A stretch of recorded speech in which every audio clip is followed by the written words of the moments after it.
Good evening. Thank you very much for watching. This is our current affairs update. In English, we're live from Net TV studios.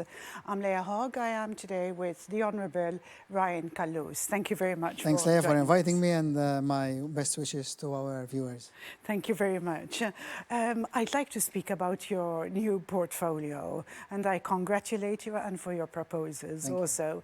But before we start, a lot of things happened this week, and I'd like to refer, first of all, to the two of the press conferences that happened today.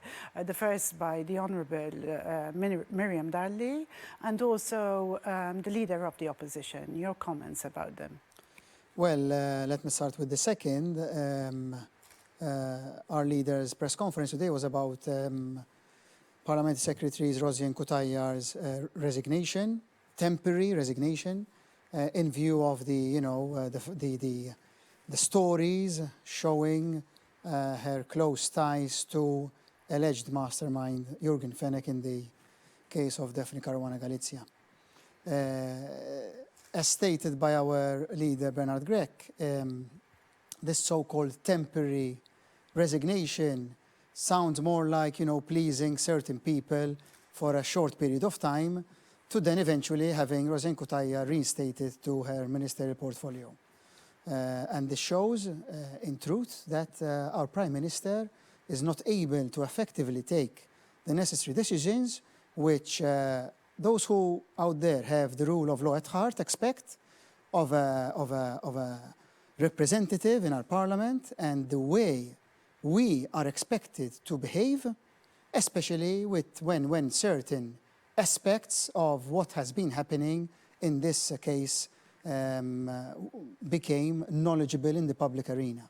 So that is not acceptable, no, to have a Member of Parliament, and Rosien Cutajar's behaviour was totally unacceptable and merited not only a temporary resignation, but an effective resignation.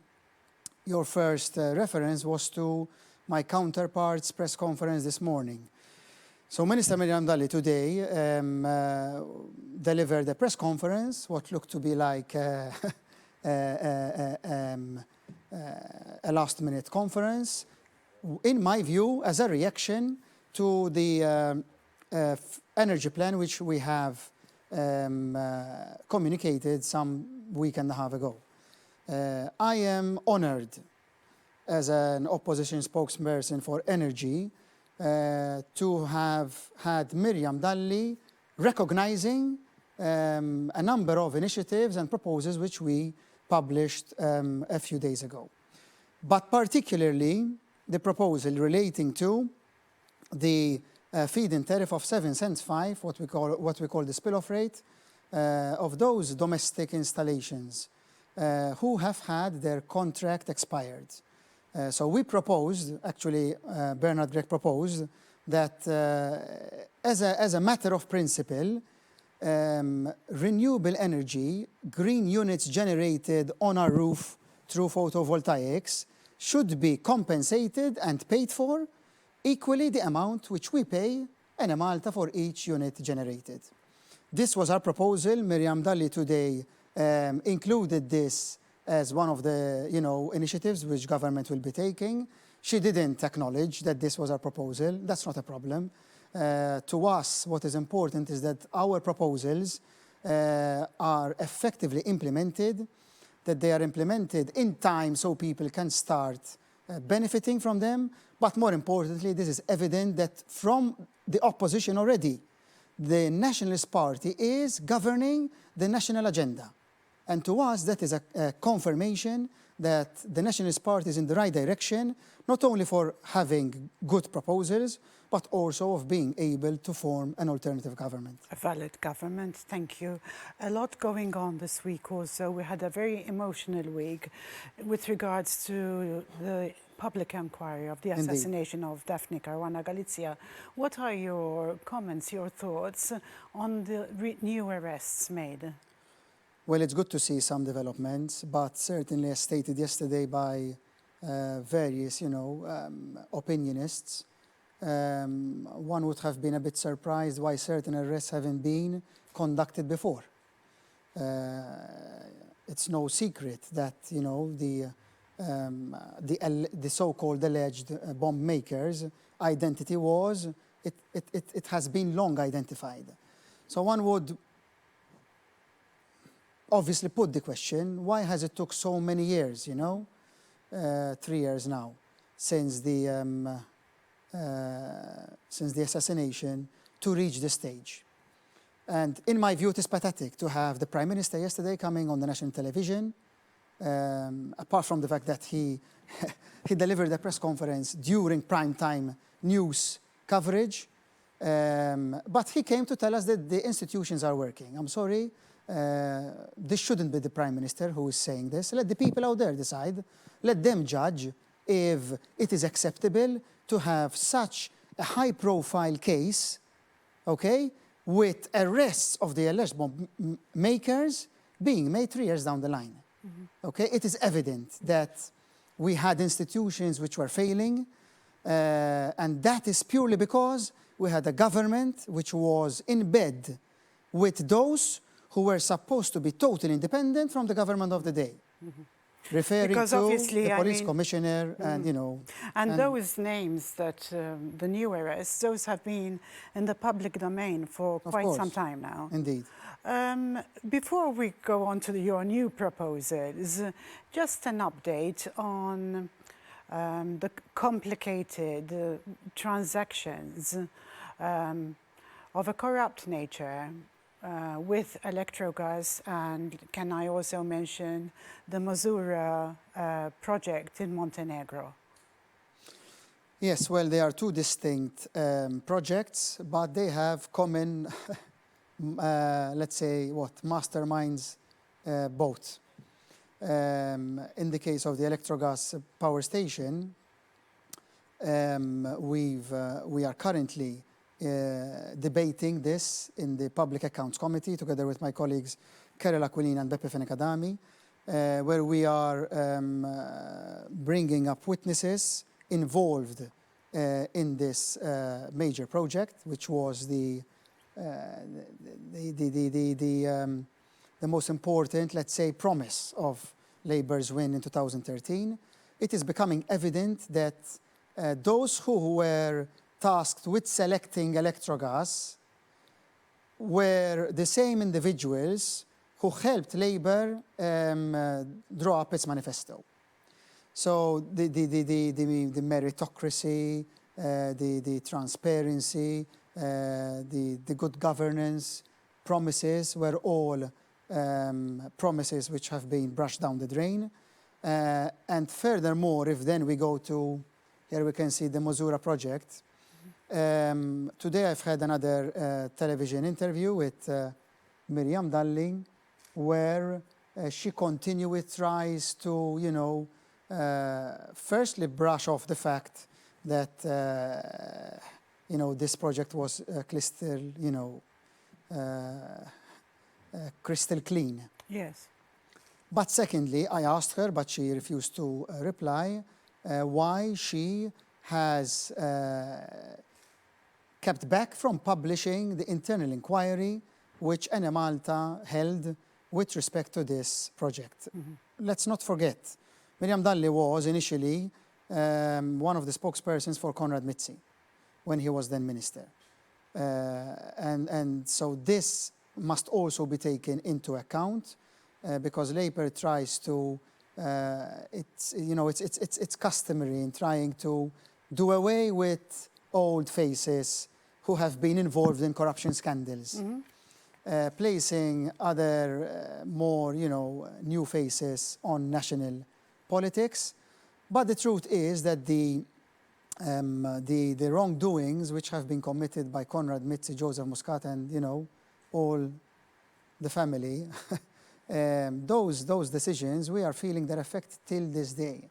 And unfortunately, we shall continue to feel their negative consequences even in the years to come due to the contracts which they have bind us into and which we eventually need to, a new nationalist government needs to look into and seriously consider the legal implications that they have in actual fact, made us enter into. Thank you. Thank you for that update.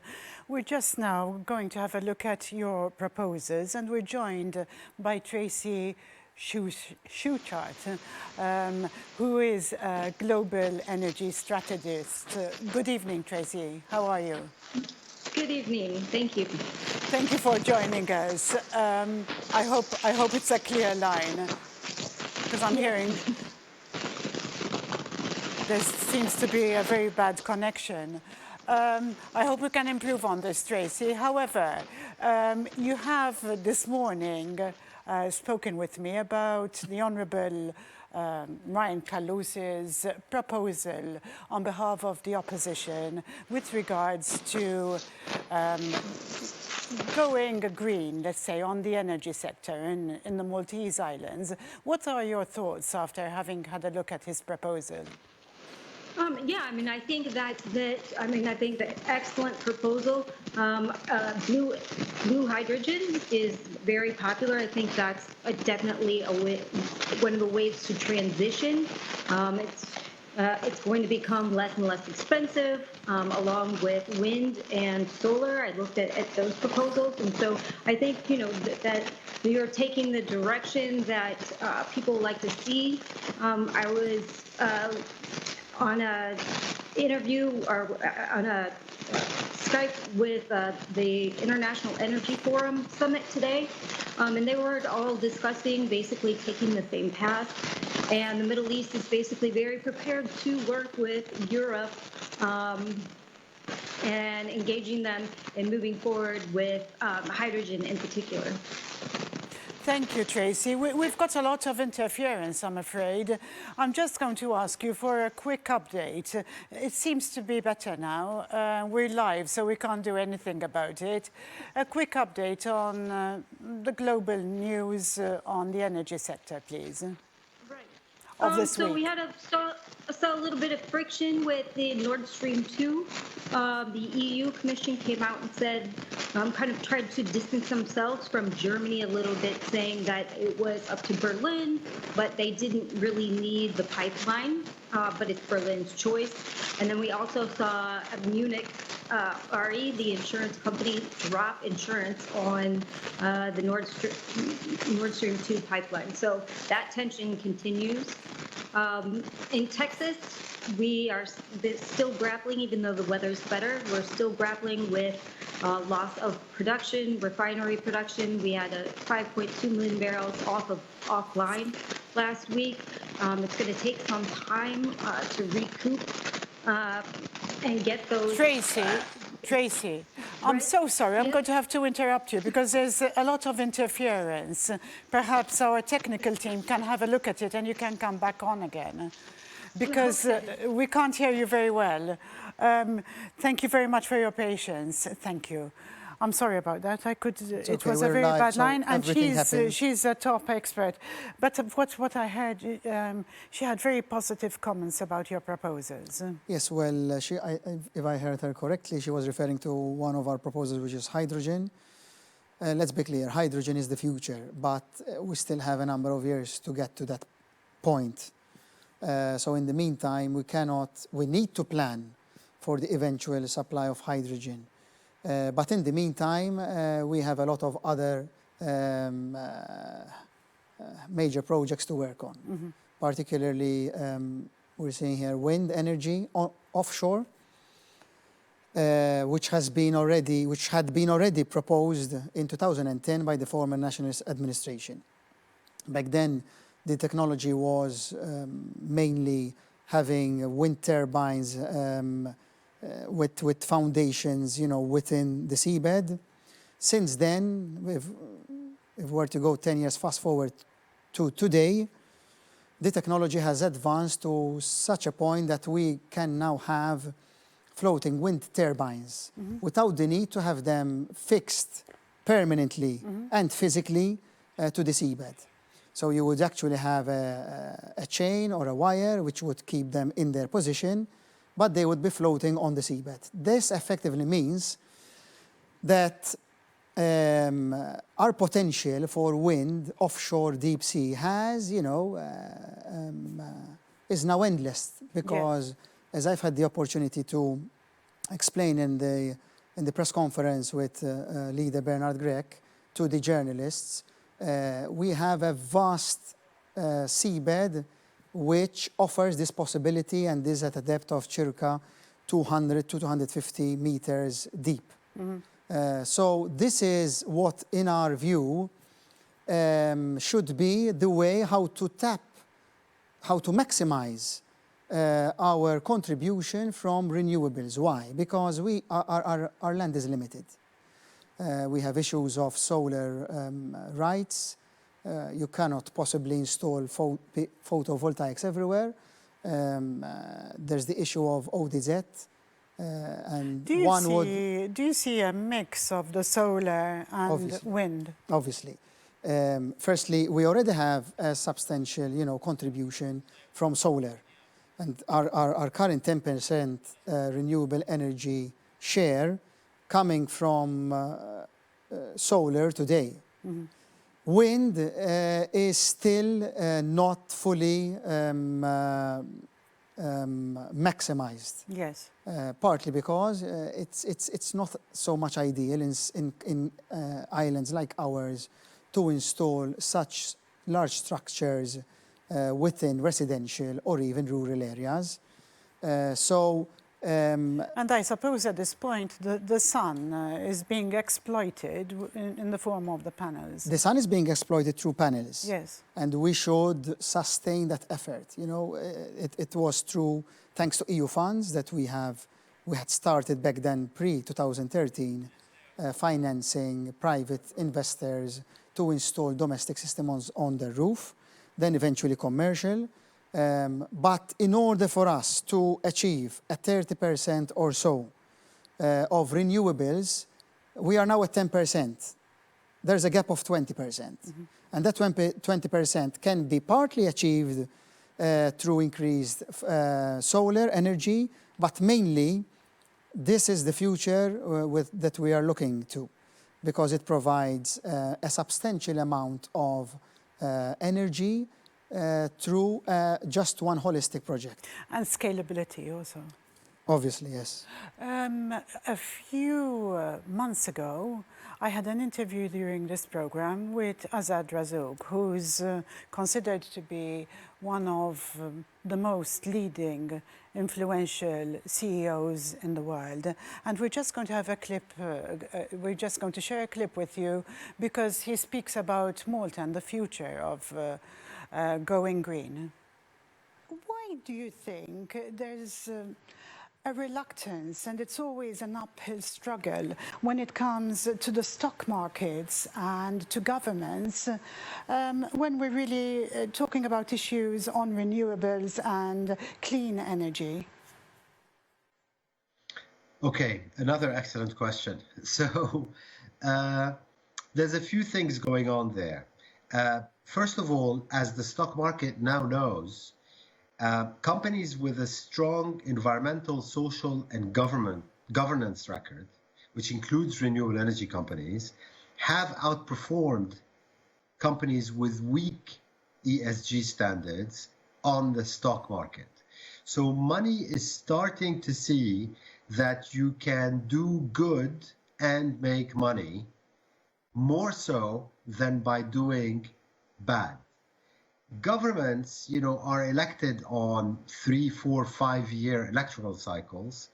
They find it very hard to get away from the lobbying power of oil, gas, and coal, and they're focused on their electability, which is short-term, and therefore have a problem focusing on long-term problems, like changing our infrastructure so that it's more sustainable, changing our electricity systems, changing the way we power pretty much everything, and climate change, which is a problem that for many politicians still seems abstract, even though it's with us today violently every day. I'd like to speak a bit about Europe and the EU COVID-19 recovery package. In your opinion, how much of that should be assigned to the environment and environmental issues and renewables? Look, there are amazing things going on in the EU, and I, for one, I'm actually very happy about that. If you contrast the EU package or the German package or the French package or, most countries' packages with any country outside the EU packages are by far the greenest. So all in all, I would give the EU very high marks on their green stimulus, so to speak, whereas you can't really say that about most other countries in the world, really all of them. That sounds very positive. This morning, when we spoke this morning, we discussed the stats where our country, Malta, is the second worst after the Netherlands. Do you have any comments about that? Yes, I do. Look, there's really not much of an excuse other than the power of incumbency. The Stanford University, under the leadership of a professor there called Mark Jacobson, has published roadmaps, which are free and public, about how about 150 different countries, including Malta, can actually be 100% powered by renewables by 2050. And the good news, of course, is that not only would everybody's health improve, but also Malta would save a lot of money. And the roadmap is there. It's just that sometimes the power of incumbency and local politics is such that progress is very slow. But I'm optimistic that ultimately the EU in general and Malta in particular is going to get their act together in a far more urgent way and act to become 100% renewables by 2050. And Malta as an island certainly can do that. I mean, it's actually not that complicated. As I said, health improves and there's more money in citizens' pockets. Thank you very much. That was an interview we've had previously with Azad Razouk during this program. Mr. Callus, your comments about that?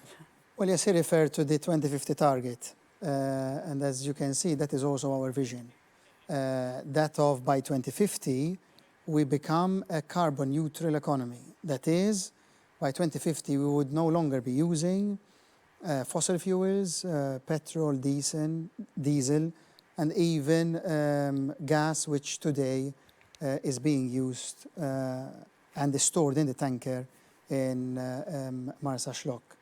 So I was very happy to have this independent expert feedback. I've never met him, but it sounds pretty much in line with our party's vision.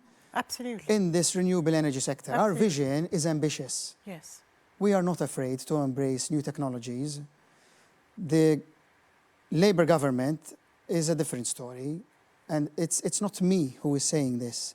It's the European Commission. The European Commission has, in its feedback to the National Energy Climate Plan 2019, it gave its opinion in 2020, last October, and it's clearly stated the government's plan for renewables is purely not ambitious. And its plan for energy efficiency is of a very low ambition. So it is evident that even as we've seen today, Labour is following us in our futuristic policies. We have no problem with that, as I've stated at the beginning of this program. But it is, to me, of comfort to see that experts are indicating that this is the future, and I am proud to form part of a party aspiring to be an alternative government which has clear plans towards two main substantial aspects. One, to create cheaper and more sustainable electricity and utility bills, and secondly, to create a more environment-friendly quality of air. That is very important. Let us not only get lost in the financials, our state of health is also very important, and that depends on the quality of air that we breathe and that we have surrounding us in our lives. And obviously affects our future generations. Obviously, because that, this is a very important point, Leah, because what we plan today is what we will leave for our generations. Why am I saying this? Because in the energy sector, you don't just wake up in the morning and you say, you know, it's budget day, I'm going to budget this measure for the next coming 12 months. In the energy sector, you need to plan long term. And this is what we're doing. We're offering short-term proposals, but at the same time, we're also showing the ultimate point where we would like this country to reach, and that is our policy in this energy sector. Congratulations for your initiative. Thank you very much for your invitation. Thank you. I am today with the Honourable Ryan Callus, who is the Shadow Minister for Energy. Thank you for watching. I'll be with you next week at the same time. Should you have any comments, queries, please send them in. Good evening.